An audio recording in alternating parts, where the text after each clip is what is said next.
I think a lot of it is in the tech leadership gap. A big conversation we have in, at least for my clients, is a lot of like, and I can only understand like how terrible it must be for cybersecurity, but even in like the basic understanding for tech leadership and understanding like what a CIO knows or what a CMO or a CDO knows or a CTO.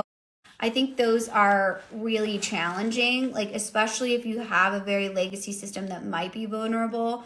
But you explaining it to a 60-year-old executive is very challenging, right? Not because they're dumb or stupid. They just didn't grow up with this type of technology in their everyday workforce, right? Let's see, our company is a security company. We sell and install high-end security cameras. Very cool. In the age of vibe coding, people are not using security architects to build system. I enjoy this. I bet must make your attacking. Tell the execs about our cool castle. Actually, that's probably why I would start, because they can always, there's always like a invite only, right? I think Chris should do comedy on the side for sure because this is hilarious. But also, I think they relate to those types of different analogies that are incredibly simplistic because they don't know what we're talking about.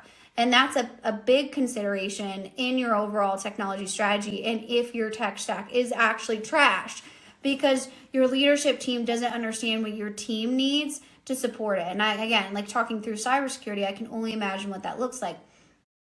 Also, in using like the field service function in any CRM system, like what are you trying to do with field service? Because it can be very limiting depending on that. Like, in manufacturing, we absolutely need to be able to have that traceability factor. And that's a lot of times why we, axe SAP in those systems because they don't have very good traceability for the level at which we need. And in all seriousness, I think about understanding it in real world parameters. Absolutely.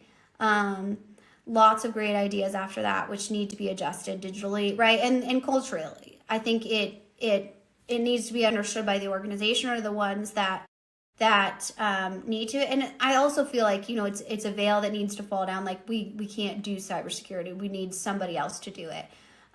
So that's a big consideration for that type of conversation. I think another one, right, is the time it takes, right, to be able to implement these new systems effectively.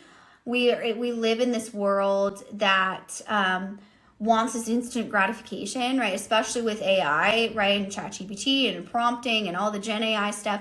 But when it comes to a lot of these bigger core systems that need to be replaced, even change management, especially contracts, that's very, very, very slow, right? And especially the bigger the organization, the slower it is. We have a client the other day that was being pushed towards, hey, I need this contract signed. I got you guys a 5% discount, right? And that vendor was pushing it and pushing it and pushing it. And finally, we with the client said, like, this is $1 billion organization plus. Like, we don't do anything fast. And a lot of times that's how I see these tech mismatches is because we rash bought something that we didn't understand, right?